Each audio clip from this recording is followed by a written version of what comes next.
Dans notre dernière aventure, Serge Moscovici nous a montré comment une minorité consistante pouvait, sur le long terme, faire basculer la vie d'une majorité. Mais au quotidien, nous ne vivons pas toujours des révolutions.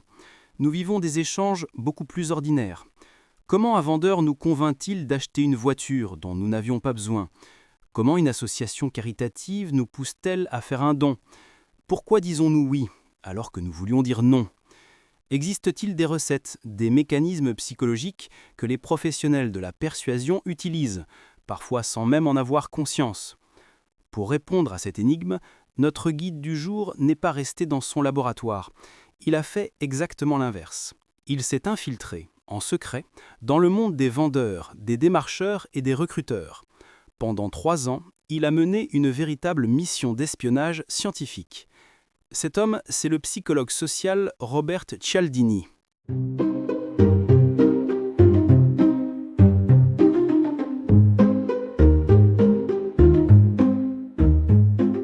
L'aventure commence par une faiblesse personnelle. Cialdini se décrit lui-même comme un pigeon, trop souvent victime des stratagèmes des démarcheurs et des vendeurs. Il accepte de signer des pétitions, d'acheter des produits dont il n'a pas besoin, de faire des dons qu'il n'avait pas prévus. Cette vulnérabilité le fascine autant qu'elle l'agace. Pourquoi est-il si facile à convaincre ? Et surtout, pourquoi cela marche-t-il sur tant d'autres personnes ? En tant que scientifique, il cherche des réponses dans les livres de psychologie, mais il ne trouve que des théories abstraites, loin de la réalité du terrain. Alors il prend une décision radicale. Il doit aller chercher la vérité là où elle se cache, dans les coulisses de ceux qui vivent de la persuasion. Il répond à des petites annonces, se fait embaucher comme vendeur de voitures d'occasion, agent de télémarketing, collecteur de dons pour des associations. Pendant 3 ans, il observe, prend des notes, apprend. Un espion de la science en immersion dans le monde réel.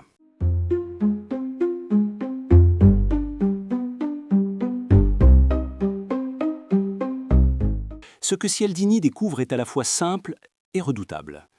Les meilleurs vendeurs ne sont pas forcément les plus beaux parleurs. Ce sont des stratèges intuitifs. Sans jamais avoir lu un manuel de psychologie, ils ont identifié des leviers qui déclenchent chez leurs clients des réponses automatiques.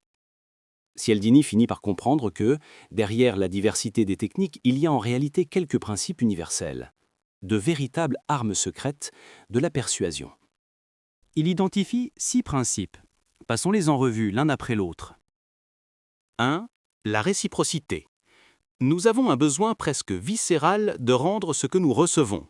Un échantillon gratuit au supermarché n'est pas qu'un cadeau, c'est une dette. 2. L'engagement et la cohérence. Une fois qu'on a pris une petite décision, on veut être cohérent et aller plus loin. C'est la technique du pied dans la porte. 3. La preuve sociale. En cas de doute, nous imitons les autres. C'est le pouvoir des files d'attente devant un restaurant ou des rires enregistrés dans une sitcom. 4. L'appréciation. Nous disons plus facilement oui à quelqu'un que nous aimons bien ou qui nous ressemble. 5. L'autorité. Nous obéissons instinctivement à l'expert en blouse blanche ou à la figure d'autorité. 6. La rareté. Ce qui est rare ou difficile à obtenir nous paraît plus précieux. C'est le « plus que 2 places disponibles » des publicités.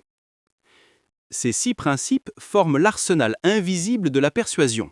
Des raccourcis de pensée, des programmes automatiques que les professionnels savent activer sans effort.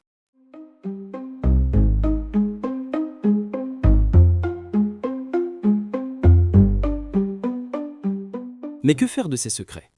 Cialdini aurait pu les vendre aux entreprises et devenir riche en formant des armées de commerciaux. Au lieu de cela, il choisit une autre voie. En 1984, il publie « Influence et manipulation ». Son objectif n'est pas d'armer les manipulateurs, mais de donner au grand public un manuel d'autodéfense intellectuelle. Dans ce livre, il raconte ses années d'infiltration, illustre chaque arme d'exemples concrets, et surtout explique comment les repérer et s'en protéger. Le succès est immense, traduit dans plus de 30 langues, vendu à des millions d'exemplaires, étudié dans les écoles de commerce comme dans les formations en psychologie. Ce n'est plus seulement un ouvrage académique, c'est devenu un guide universel. Grâce à lui, nous pouvons reconnaître ces mécanismes quand ils s'activent contre nous.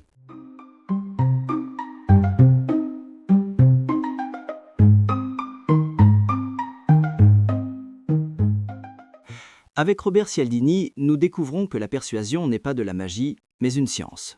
Et que, comme toute arme, elle peut être utilisée pour le meilleur comme pour le pire.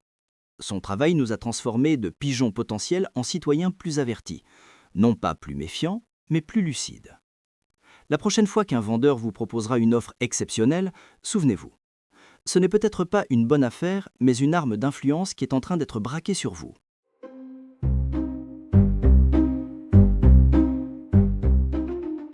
Dans notre prochain épisode, nous allons explorer une autre phase de l'influence, bien plus passive et parfois tragique. Nous suivrons John Darley et Bill Blattaney dans leur enquête sur l'effet témoin. Pourquoi, face à une urgence, le fait d'être nombreux peut paralyser l'aide au lieu de la provoquer? En attendant, observez autour de vous, repérez les petites influences invisibles et surtout, restez curieux.